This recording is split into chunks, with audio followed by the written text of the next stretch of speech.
All right, guys, so in this next video, we're going to look at your final piece of technique that you need to learn before learning Scotsway. So this piece of technique is called the D throw. And the D throw involves a lot of what we've done already.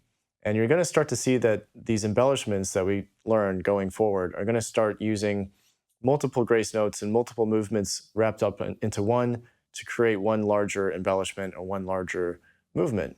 And that is the case with the D throw. So let's go ahead and look at the scale that you have in your sheet music, in your practice exercises. I'm going to put it on the screen for you there. And let's first look at the different grace notes that are involved in creating this D throw.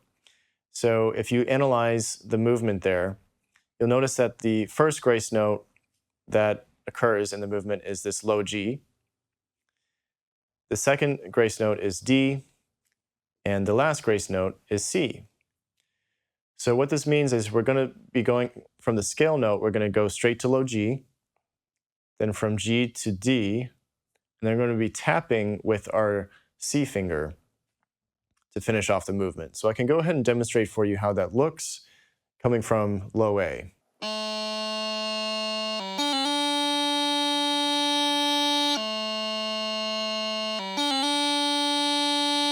More in slow motion. Again, we're starting on the scale note. We go to G, go up to D, and then tap with the C finger. So it would look like this. And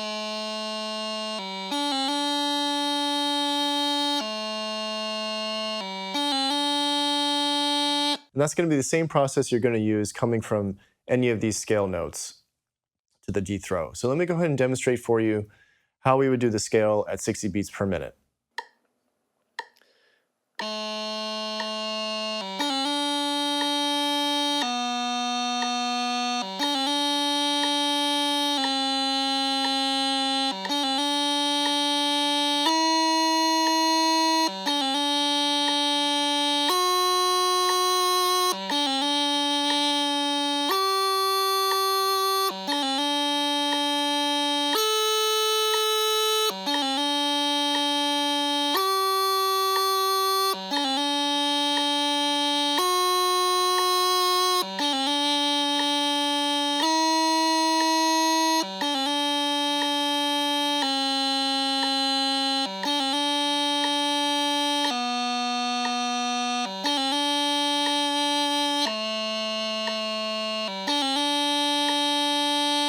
All right, very good. So where you may end up getting into trouble there is by fully establishing the low G before you finish the D throw. So this is the issue that students deal with the most when having trouble with this movement. And the reason is because depending on what note you're coming from, there might be a lot of fingers moving in order to create that low G solidly and completely before finishing the movement. The other issue certain students may have is reaching the low G hole. So if you're younger or have smaller hands in general, it might be hard for you to reach the low G hole there with your pinky. So whatever the reason is, we want to make sure that we're fully establishing that low G before we continue the movement. For example, coming from high A down to low G for the D throw, we want to go ahead and just practice that transition from high A to G first, make sure we've established that before we go and finish the D throw movement, okay? So let's look at that coming from high A to low G. So what we want to do is just go back and forth slowly, make sure we're fully establishing that low G note.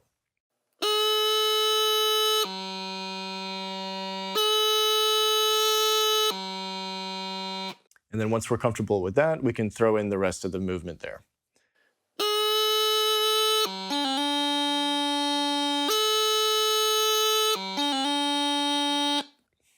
All right, and you can employ that same strategy with any of the other scale notes that you end up having a hard time with going to the D throw from there. Okay, so good luck with that, and I will see you in the next video.